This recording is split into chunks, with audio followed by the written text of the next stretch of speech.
Hey, glorious soul. Here's your monthly and the first week of January as well combined, as I've run out of time, but you have made it. It's 2021 and off we go with a big energy shift as after months, Mars is leaving its fabulous friend Aries and going into a more stabilizing Taurus. Here's your astrology.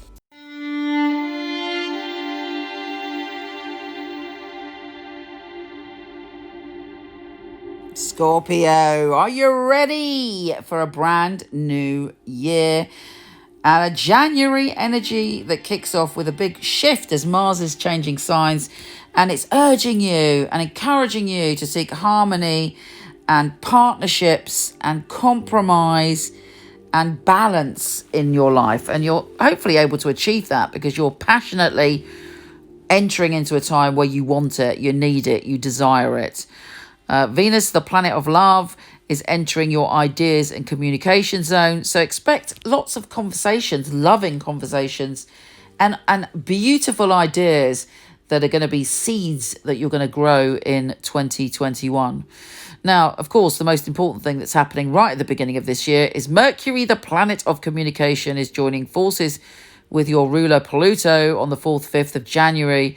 And there's a big, massive, huge change in communication. It may be that you say something very powerful to the people in your life. Maybe you say something very powerful to yourself.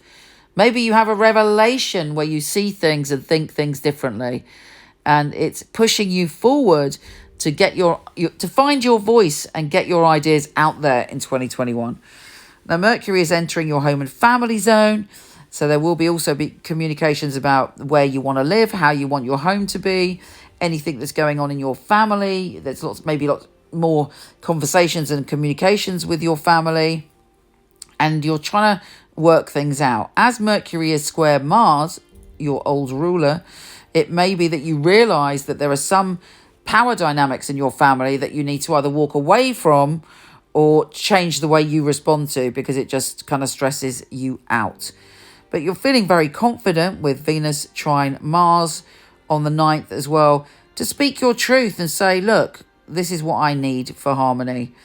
Now, the main energy of the year for you is about home and family, actually, because of Saturn and Jupiter being in that area. It's a time to commit to whatever your needs are about your living space. But it's not only that, it's about how you nourish, nurture, and look after yourself. And there could be phenomenal changes in either where you're living or in your home and family, and also your relationship to yourself this year, which are very, very healing and very, very beneficial. And there's lots of talks about that in early January, 10th, 11th, when Mercury and Saturn and Mercury and Jupiter get together in that area. You're like all over it. You're like, right, I'm going to do it. I'm going to commit to making changes in these areas, and I'm going to commit to nourishing myself. Happy days. I do hope that happens.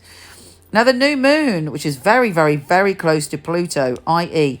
powerful for you, is in your ideas and communication zone. I reckon there'll be a lot of interesting news for you this month. I think you'll come up with incredible ideas. And I think that you're hopefully changing the way that you talk to yourself in your own mind to make it powerful and work for you. Uranus is also going direct and bringing about excitement in your partnership and relationship zone. Now, there could be an exciting business partnership. There could be excitement and thrills connected to a romantic relationship, but also your friendships are exciting, and you're likely to meet people who are a little bit different, a little bit unusual, that you find very interesting. Venus is also trine Uranus, so it brings about sort of a positive, exciting and thrilling energy to your intimate relationships. Now, the Sun is joining forces with Pluto in your idea zone.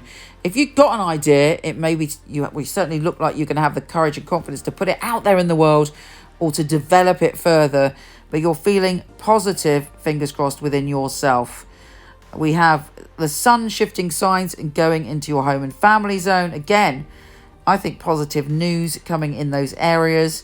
The Sun is conjunct Saturn in that area too. And you're like, yeah, I feel that I can sort things out so that I have peace and harmony in those areas.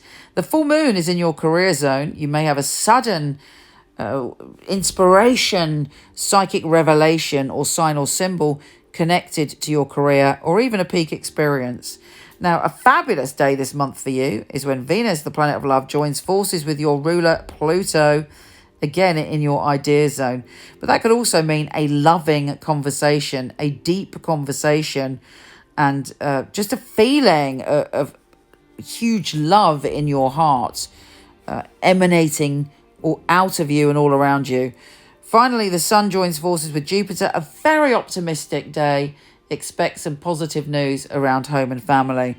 Oh, and the final is that Mercury goes retrograde at the end of the month.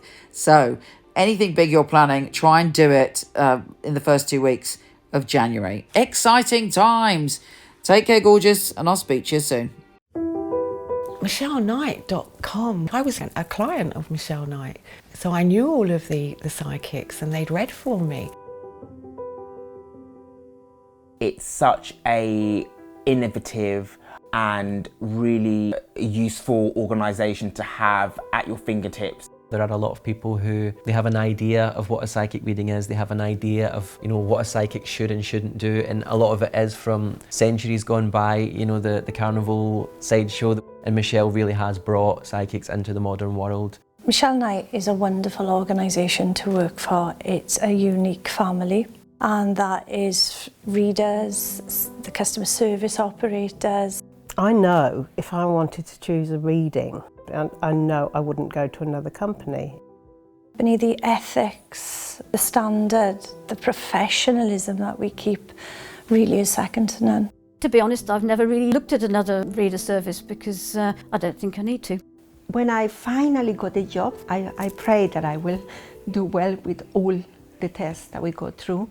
I was absolutely delighted. Well, the process of being employed with Michele Knight wasn't an easy one, which always makes it more rewarding when you do actually pass the 4 test readings that you have to go through before you're accepted. The interview process is actually reading for other people, reading for some of Michelle's staff as well. It's actually, what they're looking for, specifics, so surname, relatives, their names. They're looking for what happened 2-3 years ago in detail. To be sitting at home and then the phone rings and this beautiful distinctive voice, it's Michele Knight here, I'm ringing you for my test reading, is on the other end of the line, is scary. She really wants to know that her clients are getting validations. You get a sense that everybody running it is on the ball. The flexibility we get as readers, well, it's just great. I do love the freedom of when I can work and when I can have a break. Michele Knight family are amazing, really flexible, very supportive. It's like working for no other. It's authentic, that's a big thing, it's authentic. She genuinely cares about her readers and about the people that we read for, so it's inclusive. I love working for MichelleKnight.com. They're great people, it's a great energy there. She really cares about her readers getting the best, and she really cares about the clients coming and walking away, and feeling like they got what they came for. Working with Michele Knight, I know that I've got professional backup, and I know that the clients are looked after very well as well. Michelle's very involved with her readers personally. If you need information, you need anything from her, she will reply personally. I just love being part of a unique team, one of the most unique companies that I've ever come across.